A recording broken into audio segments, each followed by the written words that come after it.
Aksai चीन के करीब गलवान घाटी में भारत और चीन के बीच विवाद कम होने का नाम नहीं ले रहा।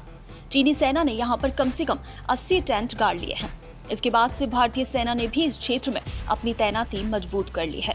चीनी सेना इस बात से खफा है कि भारत सीमावर्ती इलाकों में सड़क और दूसरी मूलभूत सुविधाएं तैयार कर रहा है, जबकि चीन ने अपने इलाकों में पहले ही हाईवे और सड़कों का जाल बिछा रखा है।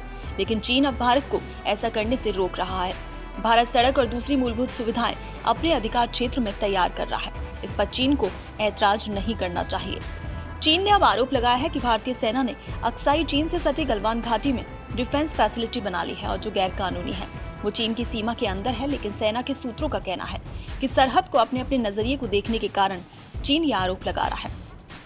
हाल ही में बॉर्डर रोड ऑर्गेनाइजेशन ने लद्दाख में चीन सीमाओं के करीब 2 सामरिक महत्व की सड़क तैयार की।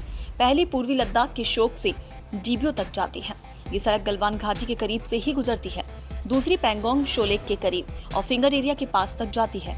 5 मई को इसी फिंगर एरिया में भारत और चीन के सैनिकों के बीच जमकर मारपीट और पत्थरबाजी हुई थी, जिसमें दोनों तरफ के सैनिक बड़ी तादाद में घायल हुए थे।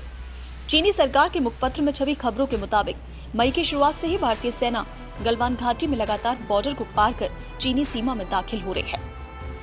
इस इलाके में भारत ने बंकर तैयार कर लिए हैं और चीनी सेना के पेट्रोलिंग पार्टी के रास्ते में अवरोध पैदा कर रहा है। रिपोर्ट में कहा गया है कि भारत के इस कदम के खिलाफ चीनी सेना ने इस इलाके में अपनी तैनाती मजबूत कर ली और जरूरी कदम उठा रही है। आपको बता दें कि गलवान नदी उसी अक्साई चीन क्षेत्र से निकलती है, जो कभी भारत का हिस्सा था और 1962 के युद्ध में चीन ने कब्जा कर लिया था।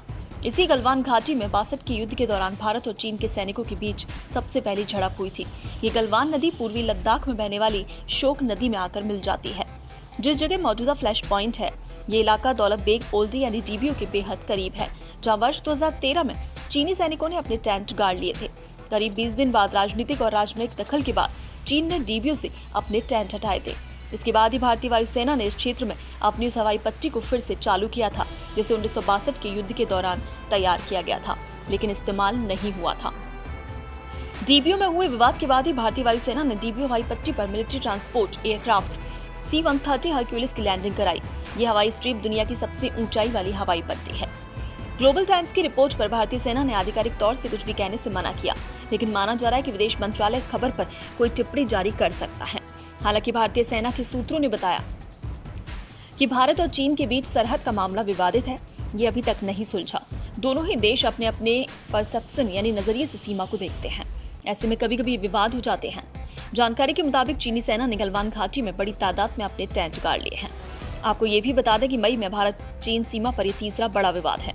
इससे पहले 5 मई की रात लद्दाख के पैंगोंग सोलेक के करीब विवादित फिंगर एरिया में दोनों देशों के सैनिक आपस में भिड़ गए थे। इस भिड़ंत में दोनों देशों के बड़ी तादाद में सैनिक घायल हुए थे। हालांकि बाद में स्थानीय कमांडर्स ने मामला सुलझा लिया था। इसी तरह से 9 मई को उत्तरी सिक्किम के नाकुला दर्रे में भी सीमा विवाद में दोनों देशों के सैनिकों के बीच लात घूंसे चले थे। सीमा को लेकर चीन से लगातार हो रहे विवाद पर राष्ट्रीय सुरक्षा सलाहकार बोर्ड के सदस्य लेफ्टिनेंट जनरल SL नरसिम्हन ने बताया कि चीन के इलाके में पहले से हाईवे बने हुए हैं। अब भारत ने भी अपने क्षेत्र में सड़कें बना ली हैं। चीन मामलों के विशेषज्ञ ले जनरल नरसिम्हन के मुताबिक इसके कारण सैनिकों की मूवमेंट ज्यादा हो गई है। यही वजह है कि पेट्रोलिंग के दौरान दोनों देशों के सैनिक एक दूसरे के सामने आते हैं और फिर ये फेस ऑफ की स्थिति बन जाती है। हाल ही में थल सेना प्रमुख जनरल M.Ed. नरवणे ने कहा था, इस तरह के फेस ऑफ लोकल लेवल के हैं और इनसे निपटने के लिए दोनों देश की सेनाओं के बीच प्रोटोकॉल है, जिसके तहत दोनों देशों के स्थानीय कमांडर्स बातचीत करते हैं और मिलिट्री डेलीगेशन लेवल पर भी निपटाया जाता है।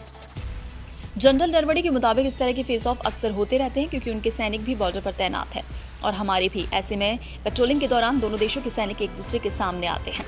लेकिन उन्होंने ये भी कहा था कि जो भी घटनाएं चीन और पाकिस्तान के बॉर्डर पर होती हैं, उन पर हमारी नजर रहती है और उसके अनुसार अपने प्लान बनाते हैं, ताकि हमारा जो टास्क है उसे ठीक प्रकार से करते रहें।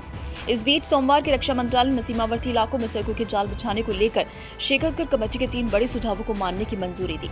इसके तहत 100 करोड़ तक की सड़क को BRO खुद बना सकेगी और इससे ऊपर के लिए अपना काम BRO आउटसोर्स कर सकती है। इसके साथ ही सड़क बनाने में आधुनिक तकनीक और मशीनरी को भी मंजूरी दी गई है।